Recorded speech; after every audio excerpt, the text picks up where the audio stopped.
Alright, ready?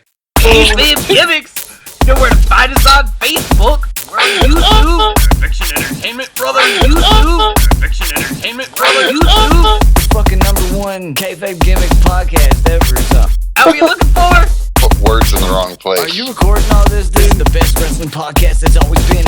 What you gonna do, brother, when the beast starts talking about wrestling and drinking whiskey and it's all Kayfabe crazy Gimmicks. up in This here? is Snuva. I'm here tonight with nobody.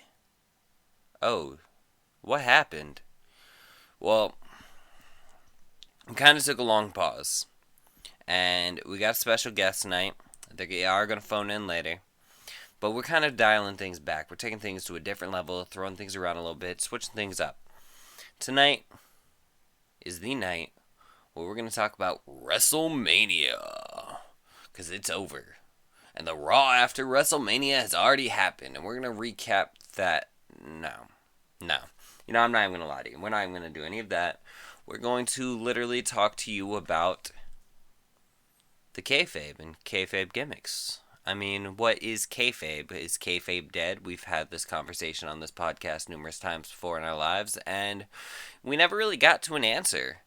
We skirted around the question, and we bullshitted around because that's what we did, and here we are now in a new dawn, a new age, where AJ Styles versus Roman Reigns is going down.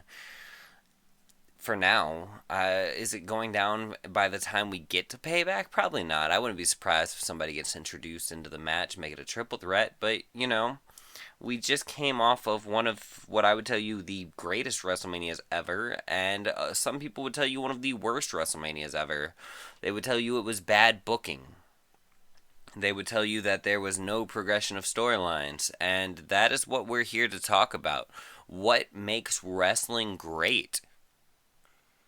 But first, that special guest. So we got a special guest here, Matt, aka the Unclean Spitter, actually stopped by to visit for the first return episode of Kayfabe Gimmicks. Holy shit! What up? How's everybody doing? I don't know how they're doing. Is anybody listening? We don't give a fuck if they're listening. Oh my god, dude. WrestleMania is over. Matt, how did you feel about WrestleMania? I think that it was pretty dope. Honestly, it's been the best. It's been better than the past 2 or 3 years. Well, thanks, Matt. Well, we're really happy you stopped by. You have a great day. Alright, so the interruption is over, and we're back to our show tonight.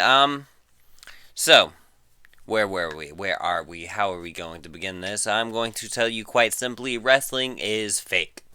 It's fake. It's fake. Did you know that? Did you know wrestling is fake? It's not real. It's a fake fight between two men for the enjoyment of an audience. But that doesn't make wrestling bad, now does it? It makes wrestling a soap opera, if you will. I'm pretty sure that's how most people have found it to be. It has storylines that are definitely very similar to a soap opera. You watch wrestling and you see things like clones, evil twins, baby-making drama. Sometimes a man and a woman give birth to a hand. Yeah, I mean, it's not always a great story, but, you know, that's not what the point of watching a soap opera was. It was for your weekly enjoyment, and that's what wrestling is. So we're here to talk about kayfabe tonight. We're here to talk about what makes wrestling good, and is it because two men are technically sound in the ring? I don't think you can prove that argument. That's not what makes wrestling what wrestling is. Not in the WWE, not in the indie universe, not in a small-time promotion. You still have to find a reason to put asses in seats. And what we are discussing here at the end of the day is storytelling. And storytelling goes well beyond the ring. Storytelling in the ring is actually the MacGuffin, as a good friend of mine put it. It's the prize. It's what leads to us to the continuation of the story, which is where we go back to the conversation of this past week's WrestleMania. And some people considered it not to be a progression, but then Monday Night Raw came around and we got to see some payoff where we didn't think there had been payoff. And that's what wrestling is about. It's about the payoff. It's about literally what makes us sit here and watch this show every week. What keeps us interested in this? And it's not always told very well in a WWE standpoint. No, not at all. There have been many a time when bad booking is a serious problem. Yet, what we are talking about is not necessarily the WWE. What we're talking about is wrestling. Wrestling says that two men come into a ring and they fight. And I don't expect you to believe in the fight, not 100%. I expect you to sit there and understand that wrestling is fake. This is not 1970, this is not 1980, this is not 1990. Hell, this isn't circa 2006 when McMahon's limo explodes and you don't have internet, so you think Vince McMahon might really be dead. It might have happened to me, don't judge me. It was a weird time in my life. And then Benoit dies and it's like, oh, well, hey guys, Vince isn't dead, this was all a story, and we have to break kayfabe. And that's part of the problem. What we're talking about is we are talking about a televised program in the case of the WWE or a non-televised program in the case of certain indie promotions, but even those normally have local TV deals, they make usage of YouTube, and they still showcase what a promo is, be it from two wrestlers talking, to managers talking, to the authority figures in the promotion having involvement in the matches and the storylines that are told in and outside of the ring. And what it comes down to in wrestling is it doesn't matter if you wrestle every week like the WWE, multiple times a week like the WWE, if you are a promotion that only has an event once a month, when the event is over, you have to leave people wanting more. And if they know the fight's fake, then you have to get them to buy the story. You have to get them to buy the fact that two men are angry enough at each other to have this wrestling match in the ring. Or they believe one of them is more talented than the other, so they have to fight it in the ring to see who is more talented. That's progression. That's storytelling.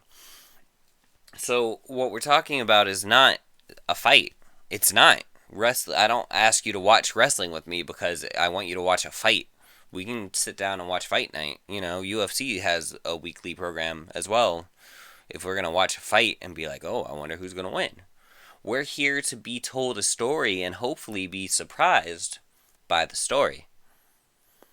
And, you know, you do that through a few different things. One of those is stakes. You have to have stakes. And yes, the match is where the stakes culminate and you get to a solution or a payoff.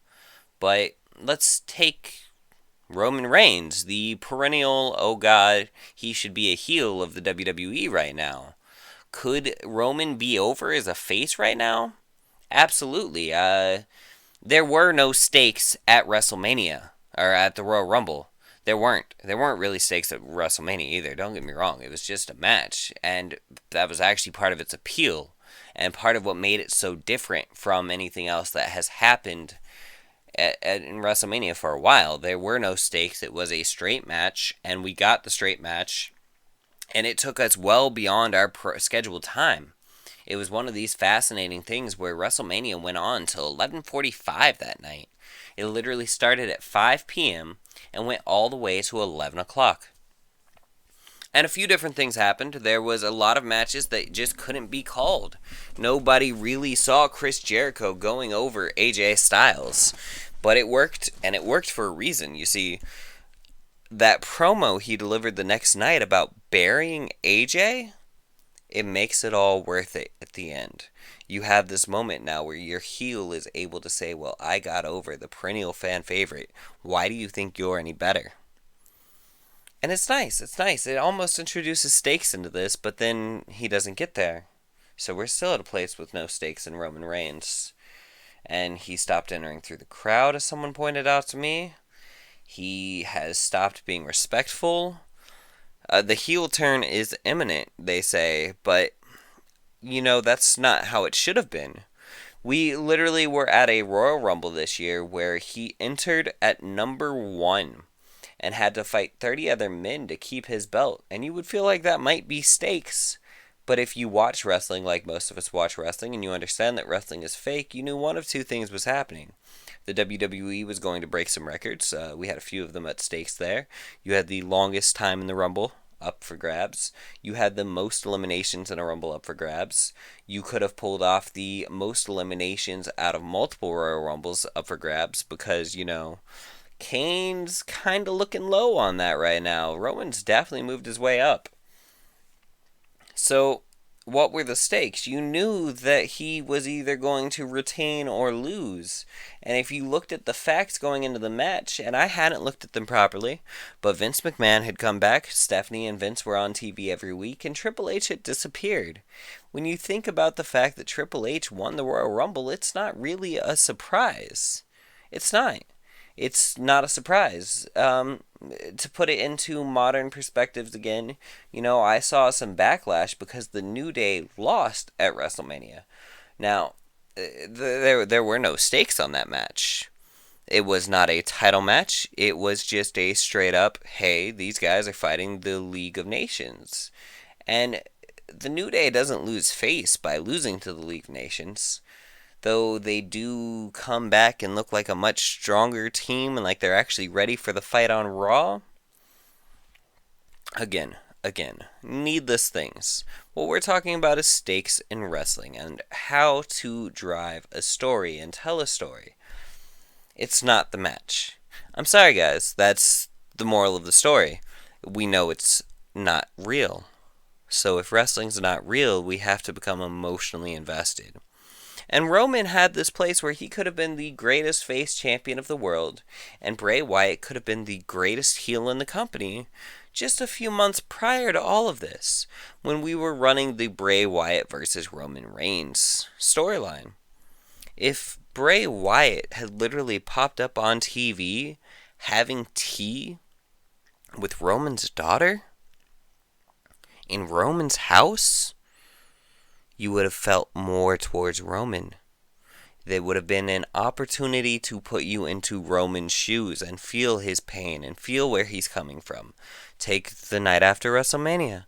Zack Ryder's dad got slapped by Maurice.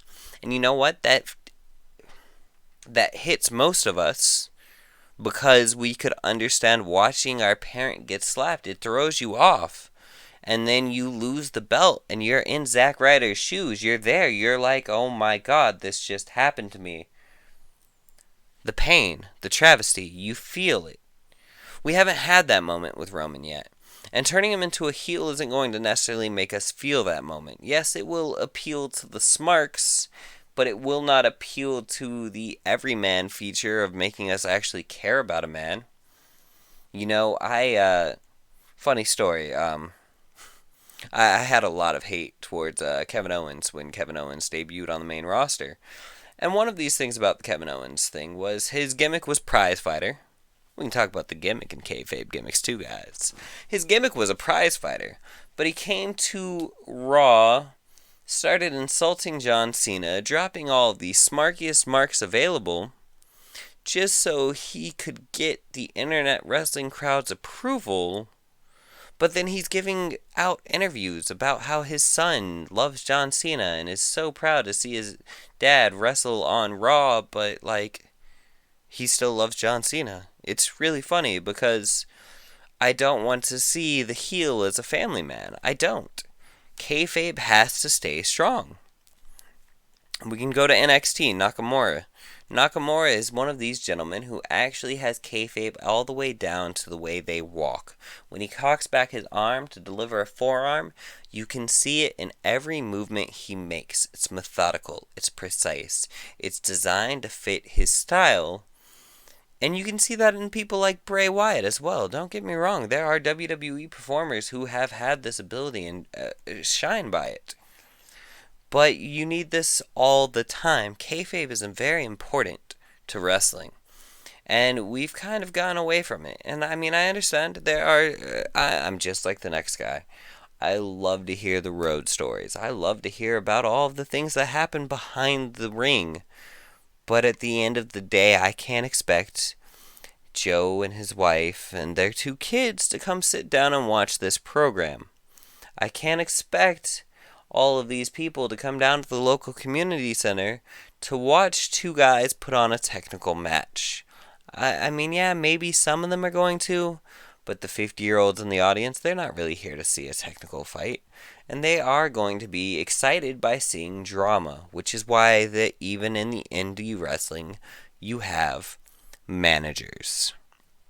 Managers are key to kayfabe. Managers are key to telling the story.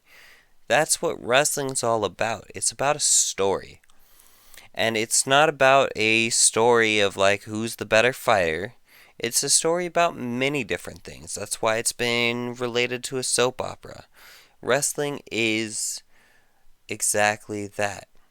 It's this beautiful sport. And I will say sport because at the end of the day, when you watch these men perform, even if you know it's fake, they really do get hurt. Let's not take that away from them. There are real consequences to doing this night after night. But these gentlemen do it because they like to. They do it because they love what they do. And that's what kayfabe is all about. Kayfabe and wrestling and storytelling. It's not about the fight so much as it's about the story and how to tell the story. And at the end of the day, that's what we're discussing here. And maybe it's coming off as a little long-winded. Maybe it's coming off as a circle. You know, I do that sometimes. But I'd like to welcome you guys all back to Kayfabe Gimmicks. My name's Snuva. Cheap plug, baby. And this is what we do. We're going to be doing some discussional things. We are going to be doing a lot of talking. I'm going to have guests. I've got some indie performers lined up maybe to talk to. Maybe some more promoters. And I definitely am getting kayfabe back to where kayfabe's at. Right here, right now, this is a story we are telling. This is not necessarily the real me, or it is the real me. At the end of the day, you don't need to know, because here we are and here we stand. It's not about it being fake. It's literally about, do you want to watch this? Do you want to come back and see more? If you know that the fight is predetermined in the ending, then I have to excite you and bring you back in other ways. I already know how this podcast is going to end. I'm going to tell you goodnight. You already know how this podcast is going to end. I'm going to tell you goodnight. Most of the time when you're watching a wrestling match, you know whether the face or the heel is going to win, or the tweener if you prefer. But it doesn't matter, because you want to see how they get there. And you want to see how they get there through more than just the fight. Because if the fight's not real, then you have to have some sense of interest in this. You have to be able to put away the rational mind and sit there and actually get brought into the product. See, I don't expect you to just turn on TV and, Max Landis did this best with the story of Triple H and why wrestling works. But I don't expect you to turn on your TV and understand that when Johnny Mundo won the $1 million from Prince Puma, it set up a huge amount of stories. It set up from them being rivals to friends to rivals again, and that goes back to the Kevin Owens problem. Do not give me stakes that have already happened. Now, maybe most of the people don't understand it, but at the end of the day, when you have two people like El Generico and Kevin Steen, who have feuded for years, like that feud's like what, gonna be 18 here in a year or two? Let's be realistic. You need stakes, but that feud had stakes. That feud had a lot of stakes. There was stakes when Eddie Guerrero was feuding with Rey Mysterio over Rey's children. That was a feud that brought you into it. It made you care. It put your ass in a seat every week. And that's what wrestling needs. That's what wrestling has to do. And maybe WWE doesn't always innovate the best, but it tries to innovate. And it does still try to put out a show. Now, this year, we're going to have a Cruiserweight Championship on the WWE Network. And people looked at me and they're like, Snuva, why are you not excited about this? The WWE is bringing in indie wrestlers and having them perform in a tournament. We love tournaments, and I love tournaments too. I'm a huge fan of tournaments. You're going to have all of these men, you're going to have, oh god, we figured it out. I think it was a 32-man bracket, so 16 matches, 8 matches, then 4 matches. I mean, seriously, this is exciting things, except there are no stakes involved. So it's literally something that only can appeal to the internet wrestling crowd. Knowing there's a tournament going on, but not knowing what the prize is, isn't a way to put asses in seats. You're only going to get the people who are already fans. Now, maybe you can tell a story over the course of these weeks, but most of them are going to be, what's the word we're looking for? They are not even contracted out employees. They're literally there for a short-term work. That's it. All of their tapings will probably be done within a week. You can't expect somebody to care that way. That's just how it works. Wrestling is a show, and it's a performance, yes. But it's a performance that requires multiple participants. You need an opponent, and that's the thing. You need an opponent. Oh, you need an opponent. Oh my god, why is that not more known? You know, Stan Hansen put it best at the Hall of Fame this year. You have to have an opponent. The opponent makes the match. You can love the face, you can love the heel, you can hate the heel, but if they're not going up against the right opponent, then you don't care. And the opponent introduces the stakes to the match. That's how you do things in wrestling. The managers institute stakes into the match. You know, let's be real here. The Undertaker in his original debut was not the most exciting character in the world.